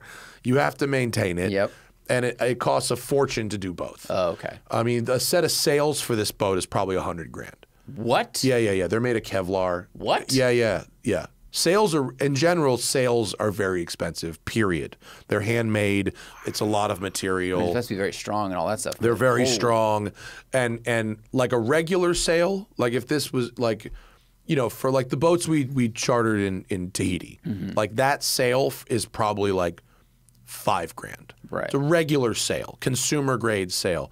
Racing sails are made of Kevlar, not like nylon or whatever the other. And so now you're talking about a fucking piece of Kevlar the size of a basketball court, right? In terms of this. So yeah, a Kevlar racing sail is really expensive, and it wears out after 2 or 3 years. I mean, so it is. It's like buying a race car that has, and then the engine needs a service a week after you buy it, and it's like, oh, the engine's $50 grand. Sure. Yeah. Exactly the same thing. So like this was like, ran when docked, and like, but they sent me this and I was like, too good to not share because this is $5,000 for a competitive America's Cup boat. When you first pulled it up, I was like, oh, this is the episode of Always Sunny where Matt buys a sailboat. And then when you said the price for a sail, maybe not. Yeah. And so anyway, I just like, it was so crazy. For 10 minutes, I was like, Hannah, we're buying a boat. Yeah. And then I called the captain of the sailing team that I raced with, and I was like, Hunter, we're buying I was like, we're going to fuck people up next year. Let's go, buddy. And he was like, no, like, we can't handle that. Oh, really? Like, yeah. It's like, it would literally be like someone who races Lemons or Champ Car going, we're going to buy an Indy car and race that. So it's more difficult to sail. It takes more people to sail. It's difficult to sail. You can't even sail it with a couple of people. Like the boat that these guys race that like right? Yeah, like it takes like 8 people to race it, but you could go out with 2 people and have a nice day on the water. Got it. If you're just fucking around, you could do it with 2 people. This you can't leave the dock with less than like 8 or 10. Oh, okay. Yeah, That's it's a hard. team Got it. racing boat. There's no below deck. Like there isn't like there's no beds in that or anything like that. Oh. It's all like I think you can go in the hull, but there's just like shelves to store extra sails and shit. Like there's there's no inside. It's a really complicated paddleboard. Really fast paddleboard. Really fast paddleboard. You're just on top. And it's beautiful, but like it's and for 5Gs, like Jeez, the math's 115 feet tall. All right. Yeah, 5Gs. That seems like a deal until you really investigate. Yeah. I mean, you can buy an old Formula One car or Indy car or NASCAR that it doesn't have a championship pedigree or driver for very cheap. But like Rob Dahm, he got that Indy car and the engine, but then he needed I think he needed a new ECU for the engine, and it took him like months to find one, and it was from somebody's shelf, and he had to get it repaired by a certain person. Like it's very complicated. Yeah. But this is that's the comparison. But I've never, and you can understand why a sailboat might also be on that same kind of thing. But that's by far the cheapest functional 75-foot yacht I've ever fucking seen. And so it's like that's amazing. I was like, oh, this is what's up. But then it was like you can't sleep on it. You can't party on it. All you can do with this boat is race it. Okay. Like, that's it. Yeah, then it seems like it's not a good use of our funds, your funds. Yeah. I mean, 5 would turn into 500, like real fucking That's fast. bad. Yeah. But so it might be cheaper to buy a GT3R Rennsport for $1 million. So Porsche at Rennsport reunion dropped this race car because as we've discussed in the show, it's an ongoing problem that billionaires don't have enough things to spend money on. It's very important that we keep our billionaire class chock full of toys, entertained. Well, everybody's wages are high enough now. Right. So they go, well, what do we do with this extra money? Right. We've created all the jobs. Everyone's houses are affordable, all that stuff. So. Yeah. I mean, now, joking aside, this looks cool as fuck. It's a very good-looking car. It's a very good-looking car. It's a GT3 Cup, but with no racing rules. So it's if you start with a Cup car and you eliminate all the rules from Cup racing, how fast can you make it go? Yeah, it makes what, 650 horsepower? Yeah, naturally aspirated, huge power. It's a single seat car. It's got different aero because there's no aero rules, so it's got this fucking 935 like kind of wing on it. But it looks so good. It looks fucking sexy. Yeah, it's very artsy. And they're making 77 of them. Let's see, what do we got there? 620 horsepower at 9,400 RPM. Sequential gearbox, 1,240 kilograms, which is 2,800 pounds. Looks great. Probably drives great. Porsche will never let me drive one. But impressive, certainly. And yeah, I mean, a few billionaires will be very, very stoked. How many are they making? 77. 77? Mm-hmm. So that's 77 people that should be paying more in taxes. Yeah, I agree. And the comments will, whatever. The comments will lick boots. It's funny. It'd be fun to ask like a track instructor how many, like at Thermal or something, how many people there have the different Lambo, Ferrari track day specials. Because like Porsche is honestly kind of late to this game. There's a bunch. So I'm just curious how often those things they had get the 935, remember? Oh, a that's couple right. Years ago, they had the 935. Yeah. But there's I mean, last time I was at Thermal, I went into some of the garages, and there was a bunch. I mean, there are a bunch of Super Trofeo cars. There's a bunch of those SCV12 Aventador-based cars. There's obviously lots of Ferrari Challenge cars, and there's tons of Cup cars. So the market is very, very willing to cater to these track day type cars for people that now have homes at private racetrack country clubs. But that's the thing with these is you can't race this in a class because it doesn't qualify for any of them. So if you buy a used Cup car, you can take it to like Carrera Cup or something like that. You're basically doing lap times for fun. You could probably race this in some type of SCCA race. There might be a class for like SCCA Unlimited or something like that. You could probably race one up Pikes Peak. Yeah. You could probably, I mean, there's things you could do with it, but it's certainly not a class. I should have said there's probably not much you can wheel-to-wheel race in it because of the restrictions. But maybe but it's so expensive, you probably wouldn't anyway. Can you imagine that if they're like SCCA Unlimited and you're like, how many people here have an FIA license? Yeah. Because I don't want to get hit. But I get, you know, I look at, I don't know why I end up looking at this stuff, but I found myself the other day looking at prices for used race cars. Like 997 Cup cars are cheap. I mean, $50,000, $60,000. And same thing we just talked about with the sailboat. Engine need rebuilds and stuff needs being brought up to date, you know, and even the tires are very expensive. But like, you could buy a really fast track day car for a pretty reasonable amount of money considering what you're actually getting. I mean, that's used Cayman S money. Yeah, yeah. I mean, that's you could certainly just buy level. a race car for. That's why like when we were talking about the Nismo Z, and I was like, you know, people are and they're going, yeah, people want the fastest lap time possible, and to do that, they're going to buy a Nissan street car. Versus like going on Racing Junk or one of these websites and buying like an actual Cup car. Well, but it goes back to the yacht thing. Yeah. Like you can drive the Z to the track, run it, drive it home. Yeah. Where, you know, you can't do that with a race car. Yeah, but if your concern is the fastest lap time possible, a brand new street car is probably not the way to do it. No, I mean, I think they should have put an asterisk. It's a Venn diagram. You want the fastest lap possible, but you don't want a truck and trailer. Yeah. You know, so you're in the middle there. Yeah. But anyway, this I didn't go to Rennsport, and it seems like everybody who did had a nice old time. But this looks cool as shit. I like the livery a lot. Yeah, the livery's good. I'd like to see that livery on a regular GT3. I think it'd be fun. Yeah, that's good. Let's go to the people. We've got a bunch of Patreon questions. Of course, patreon.com/The Smoking Tire Podcast gets you in the game. And let's see what we've got going on. Of course, you can ask us questions with the Patreon. You can get an ad-free listening experience. You get the show in advance, and you're going to get first crack at the orange colorway of our Notice Watch collab, which will be available in December. Matt Hamilton says, I have a 996 Carrera 4S that needs an engine rebuild.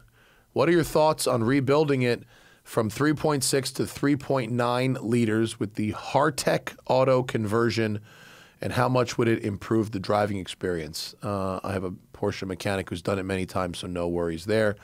I mean, as someone who has increased the displacement of my own Porsche, it certainly didn't make it worse. We drove the Sharky car that went from 3.6 to 3.9. You get more torque, you get more power. And there's not a lot of downside. If you have to rebuild the engine anyway, it's only going to be an incremental cost to get more power out of that car, and I would say have at it. I don't know anything about that particular kit, for better or for worse, so do your own research there. But in general, increasing the displacement of a 911 is a great way to pretty reliably add both power and torque. So I say do it. I agree. More power is always better. Light Bias says, we've had positive things to say about the last-gen Jaguar XKR, and recently the F-Type has come up as a recommendation a few times. The F-Type is going out of production. Could you comment and compare the two? I mean, the XKR just feels bigger. Yeah. Like, it is a bigger car. It feels like a bigger car. And it feels older. Like the F-Type's chassis is stiffer. Like all the things you get with the evolution of any vehicle, the F-Type feels more agile, handles better, and feels better like gearbox. A smaller car. The XKR had a 6-speed auto. The F-Type has the 8-speed ZF, which is better. Yep. You can get all-wheel drive with the F-Type if you want that. You can get a manual with the F-Type if you want that. I mean, the F-Type is a better car than the XKR. For what it was at the time, the XKR was cool. The XKR now is like, I think of it as a great touring car. It's cheap. It's like a cheap DB9. Yeah. You know, kind of fits the shape, designed by the same person, I think.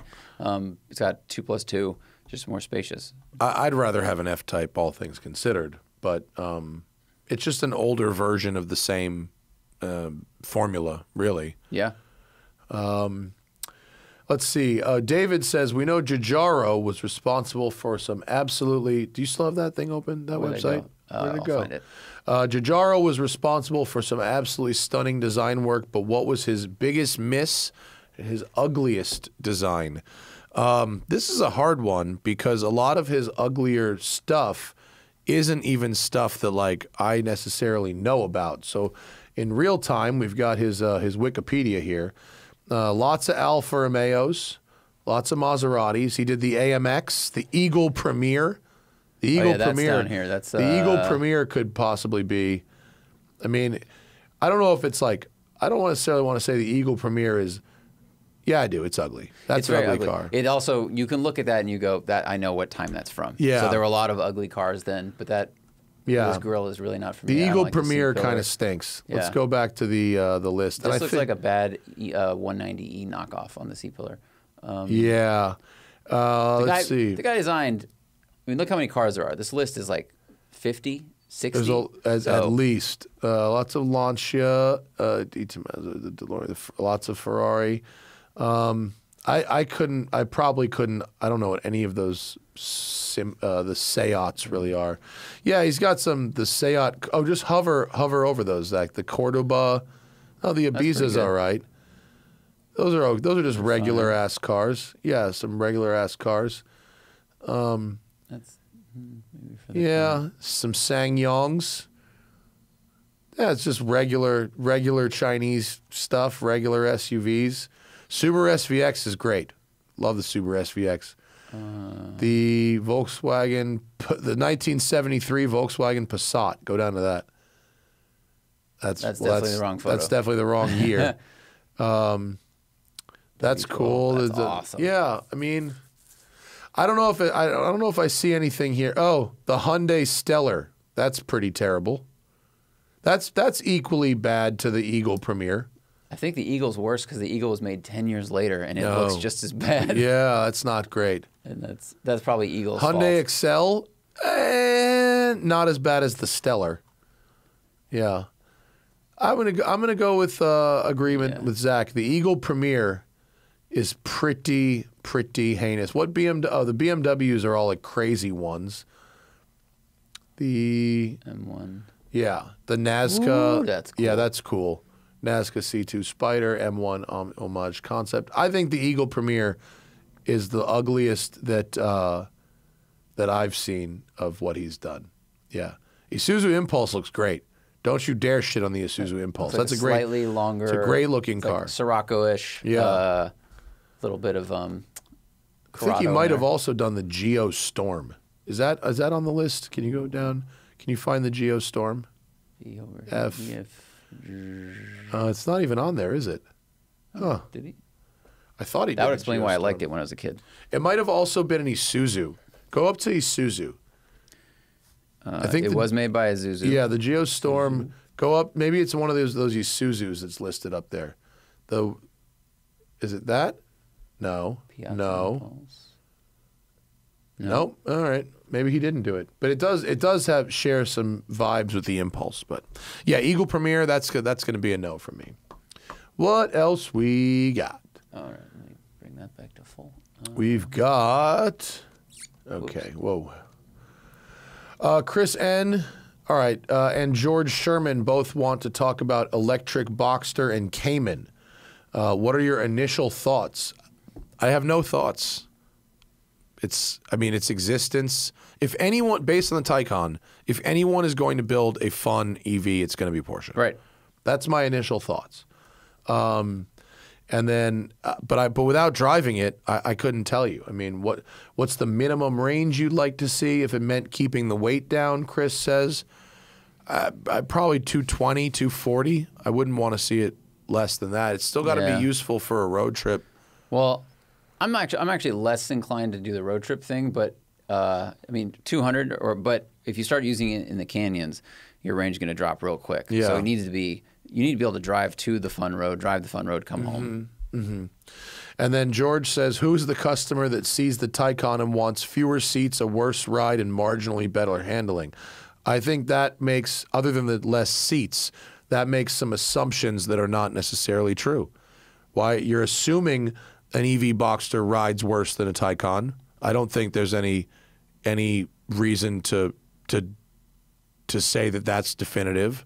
I mean, right. and marginally better handling. I don't think that's based in any kind of fact either. Well, I mean, Cayman's lighter than a Taycan. Right. I mean, so I think there's aspects of it But it might that be do handle significantly better handling. Why marginally better handling? Oh. To say it's marginally better is not based in a known fact. It's an assumption there's no evidence to support that right now. Well, because we don't know what tires it'll be on, or Yeah. What if it's be. way better handling? What if it's worse handling? Like, we don't know. True. You know, like, and who is the customer that sees the Taycan and wants fewer seats?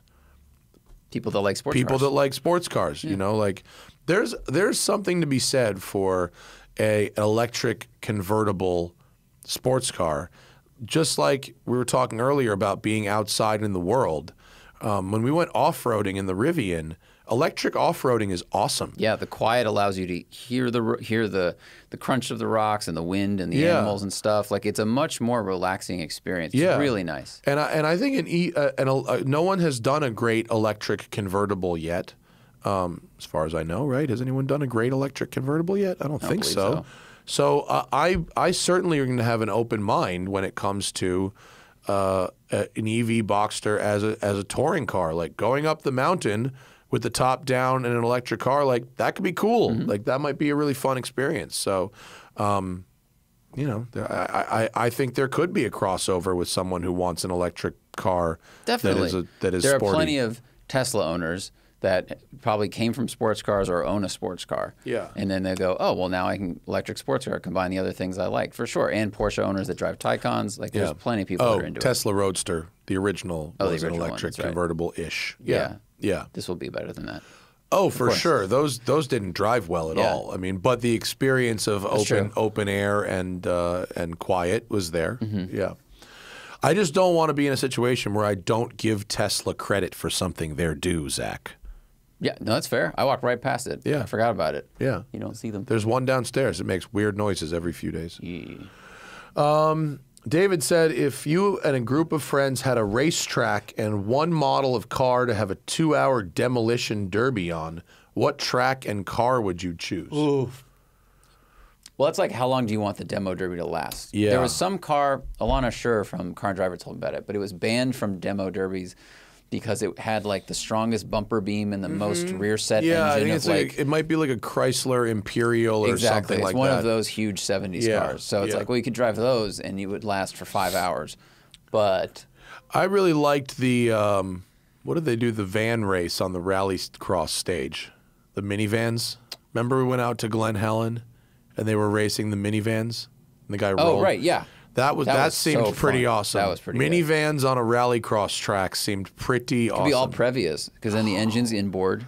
It's mid-engine. Yeah. So you probably, I mean, the radiator's up front, but maybe the engine will be more protected. Spec Previa on a rally stage would be a good time. A rallycross stage would be a good time. I would do that. I don't think it would last 2 hours. No. 2 hours. In demolition derby time, 2 hours is an eternity. That's not happening. A demo derby should not last. Everyone's going to have a broken neck by then. Yeah. Retrofit says, what's the best generation E Class AMG wagon?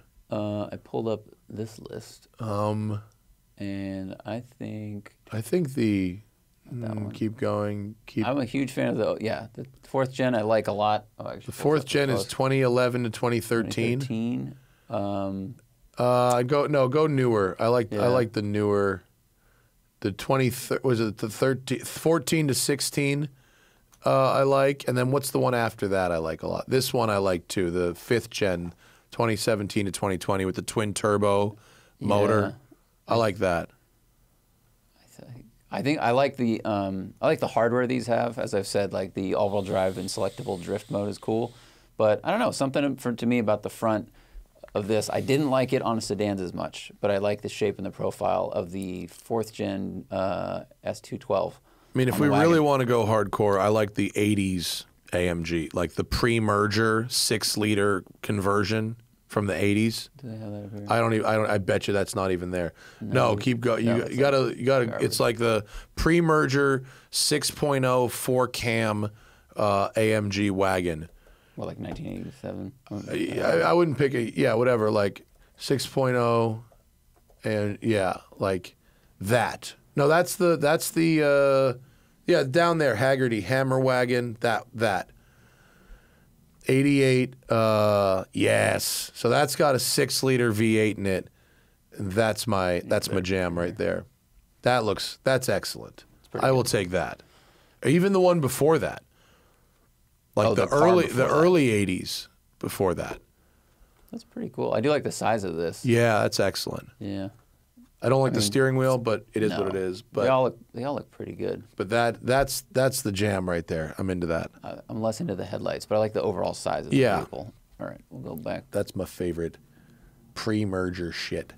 Ivan says, in your experience, what are signs you're dealing with an honest, passionate mechanic and not a money-grabbing dude? I mean, I get a lot of photos of when they find something wrong. Mm-hmm. You know, they don't just say this thing is wrong and I'm going to fix it. It's that there's a photo of the broken part and then maybe a photo of how it's supposed to look. Right. Then you know the part was actually changed. Yeah, a lot of updates like that. I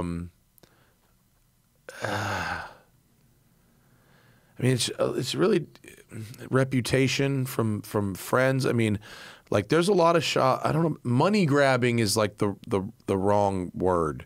Like I've worked with very high-end shops that just didn't do a great job for one reason or another, and I've worked with shops that maybe didn't look like much but then did a great job. I mean, Donnie in particular has found things in my car that a very high-end shop worked on and like didn't do right. And I have invoices to show that they worked on this thing.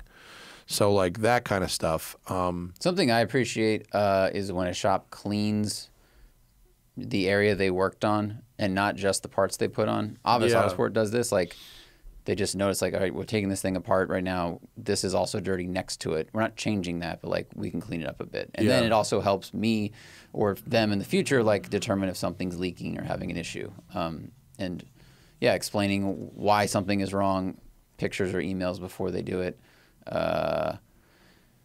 Bavarian Workshop, like they did a great thing where they would just take photos of like every piece of your car before they worked on it. So that's just like documented for you. And yeah, I mean, it helps them go, here's all the things wrong. Do you want to fix all these things? But I like that it wasn't a written list where I have to believe them or not. It's like, here is a photo of every single part of your car. Yeah. And here's what it looks like right now. Yeah. Yeah, I mean... transparency, I guess, is what we're saying. Is really good. Ongoing transparency. Yeah. You know, they take the car in, they inspect it, they document it, they list what it needs there, and then they give you the after. I also appreciate if a shop knows that something they've noticed is going to be fine for a while, instead of pushing me to fix it, like they just go, this will be okay for a little bit, but you just pay attention to it. Yeah. It might leak a tiny bit or something like that, but they're not pushing me to give them all the money I possibly could. Right. Yeah. I think that shows some ethics. Yeah. Tyrrell Northcutt, does a bright, obnoxious color take away from a car? Does it make you think, cool car, but that color ruins it? Not to me. I think there should be more color in cars, and so if people want to paint their... I mean, there's sometimes when someone paints, like, they do a shit job where, like, they paint over the badges or you know, like, it's not just that they've gotten this car in a crazy color, but, like, they've painted over things that aren't really supposed to be painted and it kind of looks shitty. So there's that. Yeah. But, like, if it's just a color, like, I don't really care. Get whatever color you want. Have fun. Yeah, definitely have fun. Mr. Nailhead says, I've always wondered what a modern take on a steam-powered car would look like. Yeah, I mean, steam cars are very dangerous and on fire. I think a modern take on a steam car is like a hydrogen car, where the emission is water. The emission is water, but the hydrogen car is converting hydrogen to electricity. Right. Versus the steam car, which is using steam to power a piston. Right. And the funny thing now is whatever propulsion, whatever fuel you would use to create the steam, to heat the water, we now could just convert to movement. Like you could use gas instead of coal or instead of wood. We'll just make the car powered on gas. Or you can use electricity to heat steam, but you can just have an electric car. You know what I'm saying? That would be interesting, like an induction burner, an induction steam. Right. That would be kind of interesting. I mean, that would be the quietest version of that. Yeah, but like you're also adding a step. Yeah. The problem with steam is it's literally an extra step, because in modern times whatever energy you're using to heat the steam could just drive the car. Because they used to heat whatever because they didn't have gasoline figured out. Yeah. So they would heat something to move this piston. Yeah, it was now like they kerosene. They figured out gasoline. Yeah. And so they don't, because the steam was essentially mimicking a combustion and moving the piston, right? Yeah. It's just pressure. Yeah, it would just create So the pressure. it's Yeah. It's interesting stuff, but steam is I do like, the question is fun though. Yeah. Bad Gardener says, what cars are excellent if you're willing to sacrifice image, and what cars give street cred but are actually terrible? Minivans. Excellent. Yeah. Yeah. Yeah. There's a lot of great reasons to drive a minivan. I mean, even if you don't have kids. Most people that drive a crossover would probably enjoy a minivan. Certainly most people that have a 7-seater SUV Totally. would probably be better served by a Sliding minivan. door. So yeah. good. Yeah. Yeah. And what cars give street cred but are actually terrible? Anything we talked about at the top half of this episode. Mono. Yeah. Well, yeah. I mean, Defender 90. Old Land Rovers. Old Land Rover. Old Land Rovers. Or old Broncos. Old ones, I should say, yeah. Yeah, old Broncos are heinous. Yep. Most old vehicles in general. Anyone driving like muscle cars. I mean, to old muscle cars from the 60s, pretty much. I don't know. I feel like old RVs. Like old RVs? Yeah, things with like old big RVs blocks have street cred? Well, people are like, oh, cool, it's vintage. I'm like, none of the things in there work. And the engine barely works. Sure. Yeah. Andrew Backus says, should limited slip differentials be offered in EVs to get more enthusiasts on board? I don't think that's holding them back. I don't think that's holding them back either. Yeah. Yeah, that's not. It's not. You need. It takes more than that. That's all. Yeah. Yeah. I think there's McLaren open diff. Enthusiasts love them. Yeah, so. how the car drives is much more important than whether it has a limited slip differential or not. But I don't think that's the thing. Right. That's and Andrew follows up. The Taycan is the only thing interesting him from an EV perspective. I think that's because they handle great. People have talked about the steering feel. It's all the other things you engage with. Yeah. It's not the diff. Yeah, I don't even know. I couldn't tell you if any or which ones have limited slip diffs. Like I don't fucking even know. You don't brake stand all of them? Uber driver says, any interior design UX pet peeve? Oh, is that just weird wording? What is it? Either interior design or user experience pet peeve. Yeah, there's a million. So many. Volkswagen Mark 8 Golf temp controls. We've talked about it so many times. Haptic buttons. The haptic start button on Ferrari 296. So terrible. That is just underwhelming. Yeah, for something it it's should have unbelievable. You should have heard, poor PR guy. Not poor PR guy, but we had the 296 at fairly wealthy, but unfortunate. Well, PR guy. The guy he wants to. He's there to help, but at the same time, he's definitely going to sidestep some questions. Yeah. And I was like, "Hey, man, who the fuck said, you know what, we need to get rid of the satisfying click of the start button?" Mm-hmm. And he was like, well, you see, the rest of the steering wheel is this and that. And I was like, I'm asking about the start button. He's like, well, we went to hybrid and blah, blah, blah. And I was like, start button. We're talking about a start button. And he kept sidestepping it. I cannot believe. I mean, every time I drove, we had the 296 Assetto Fiorano at P. Cody.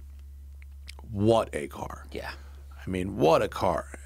Dynamically, holy fucking fuck, what a car. Yeah. I mean, it's just so great at so many things. And I absolutely, it's hard to use the word worth on a car that costs $500,000, which is what this one cost. Had over $100,000 in options on it. But like, you drive it and you go, this is just incredible how it drives. On the track, on the street. I mean, something with 820 horsepower, and I could do the nicest slides in it. I mean, just fantastic. Second gear, third gear, a little fourth gear slide, like, doesn't matter. Great.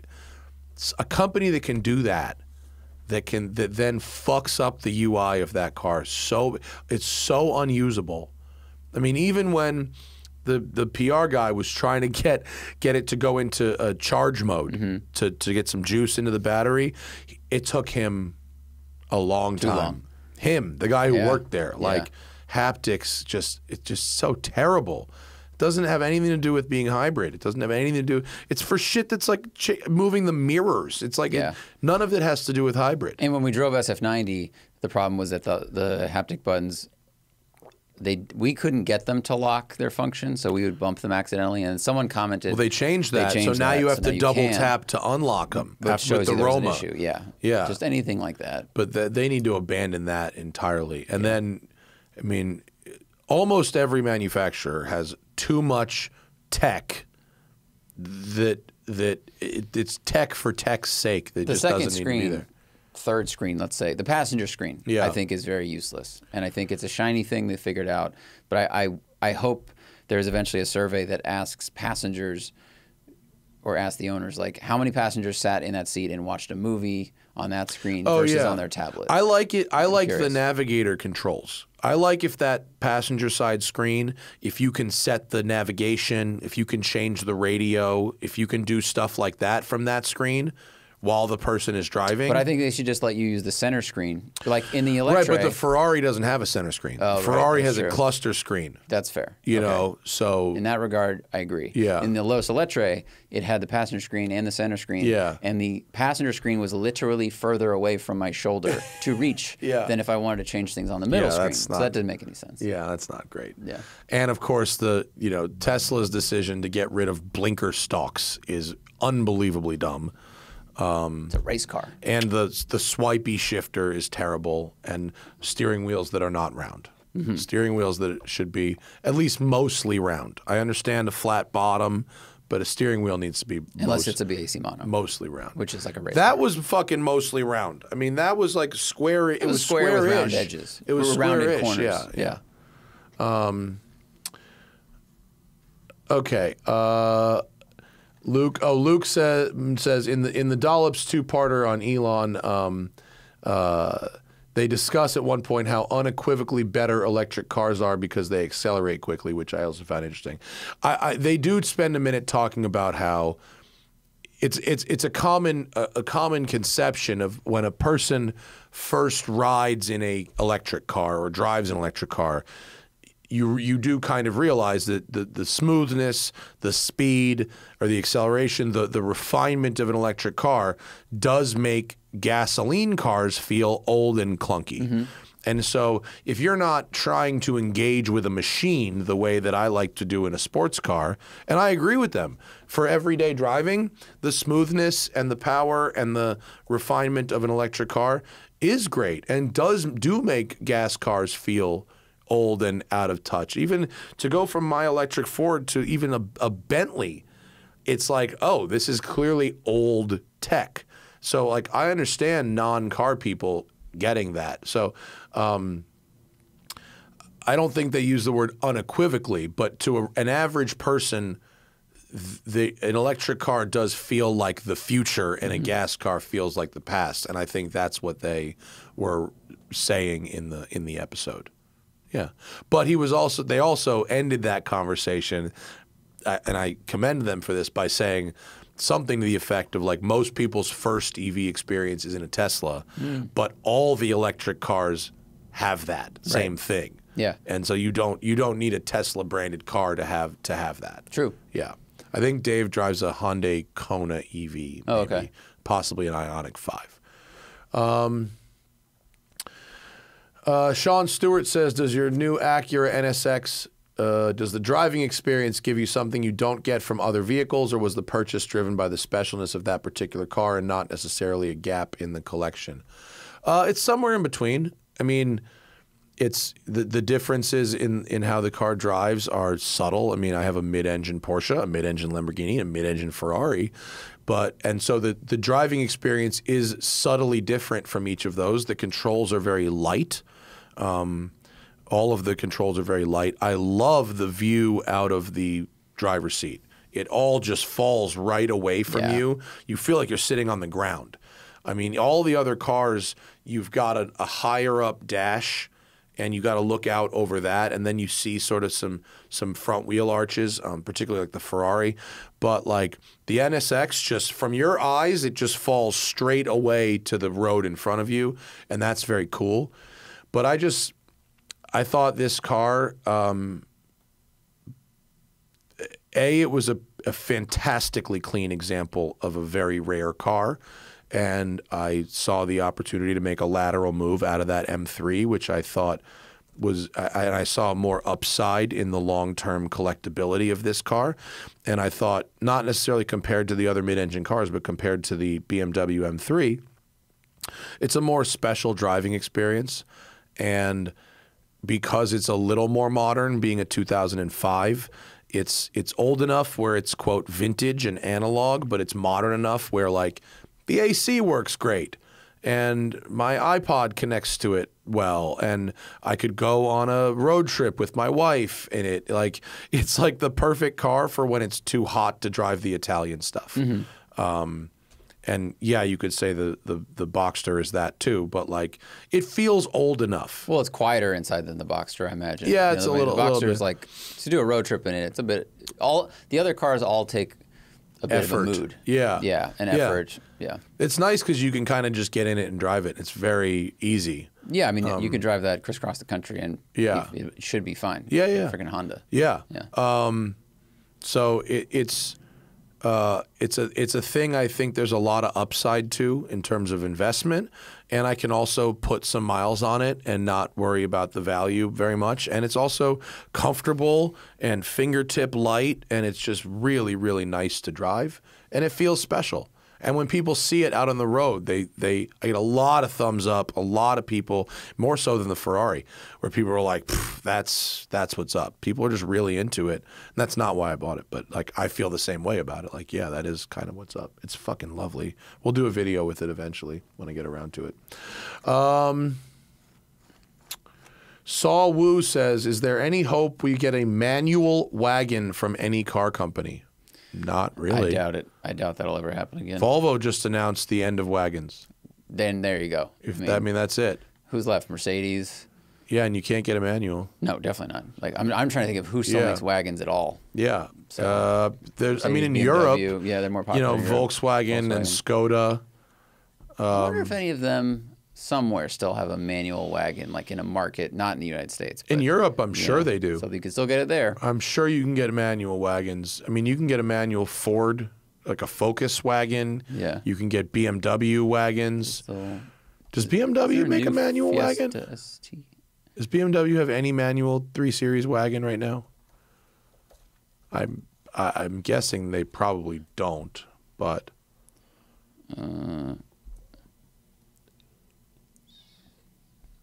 It's going to give me all U.S. results. That's the problem.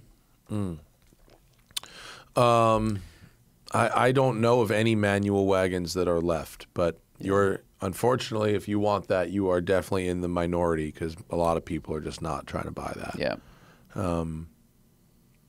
Yeah. You just got to move to Europe. I think we got to hold out hope for manual sports cars at this point. Yeah. Levi Sinclair said he was listening to Two Bears this morning and surprised to hear they now have an advertising deal with Lexus via an ad read by Tom. Double surprised because Tom is very in the Porsche family. Has a major OEM ever been interested in sponsoring the Smoking Tire? And if so, why did you not take them up on it? We have been, yes, they have been interested, and we don't do it because we review cars. Right. Tom and Bert don't review cars. Tom likes Porsches, but he's certainly not beholden to them for anything. 'Cause he also owned an M2, and a Mercedes, E63. They have a BMW that is sort of a daily down there now in Texas, but they're not automotive journalists. They don't give a shit. They're if anyone, they'd probably read a fucking Buick ad if they paid them. I don't think they're.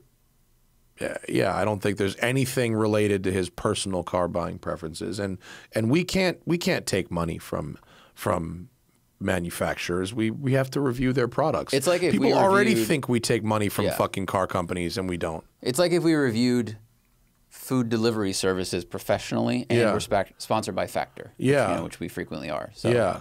I mean, I think it's weird that, I mean, I'm not surprised, but like car magazines are sponsored by OEMs.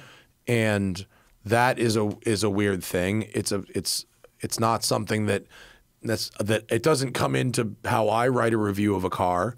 And I've never personally been edited in a way that was more advertiser friendly when I wrote a review for Road and Track. But I know other magazines have been where the advertiser gets either a editorial, review of a piece that someone writes, or they get to choose what writer gets assigned certain pieces because of that. And I've heard of that happening before. But like, it's just once you sell out like that, from our perspective, like you can't go back. You're there forever. Yeah. So anyway, that's why we don't do it. I will say I did that fake reality show, the Ford Focus Rally in 2010, and they sponsored this show I was on. I didn't have to review the car for the show, but I was paid to do a competition in which we drove those cars. It could have been any fucking car. It didn't matter. But the only thing I could do from that point on was to never review a Ford Focus of that generation, and I never did. We skipped right over that. So we reviewed other Fords, and I ended up buying a Focus RS, but it had nothing to do with anything. But yeah, you can't really do that. You shouldn't anyway. Right. I'm really glad that I don't have the job that puts me in the meetings, like running a magazine and then having to meet the OEM for the sponsor sales side. I bet that's challenging. Dude, we were just full staff was at P. Cody, and there's four people that are above me at Road and Track, not including like the ownership class, right? There's like 4 people on the masthead there's like. And whatever. And the conversations that they were having in our presence, I'm just going, thank God I'm not having those conversations. Me and the other editors at large, that's the highest you can go with that magazine before the job gets sharply less fun. Yeah. Our job is like drive the best shit and write about it. That's where it stops. And then above that, it's like, either it's layout or advertising or corporate bullshit or, whatever. Stuff I don't want to deal with at all. So, yeah. All right, then. That is our little program today. Thank you for joining us. Thanks to the patrons for asking such good questions. We have a live show tomorrow morning at 8:30 a.m. Pacific with Jens Sverdrup, I believe is the correct pronunciation. I will make sure to get it right on the show, who is the CEO of Zenvo. You may have heard of them. They sell really fucking expensive cars out of Denmark. Hypercar maker. Hypercar maker. And I met him at Pebble. He was a very interesting guy. Their new cars are really cool. And I'm interested in talking to him. So that's tomorrow at 8:30 a.m. And yeah, thanks for joining us. We'll see you later. Bye.